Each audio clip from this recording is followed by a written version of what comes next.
Hello everyone.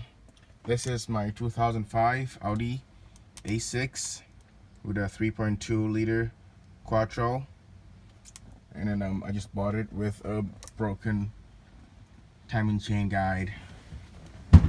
So I went ahead to pull out the whole engine, separated it from the trans, and I got all the timing components off of it.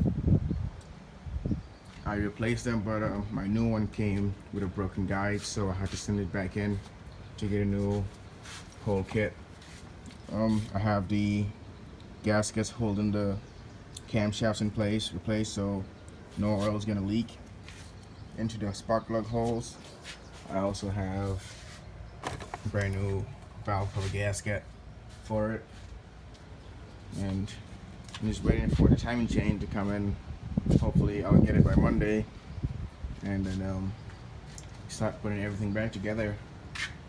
Put some engine oil in, some transmission fluid in, and everything should be fine. Let me know if you guys would like me to make more videos on cars I'm working on.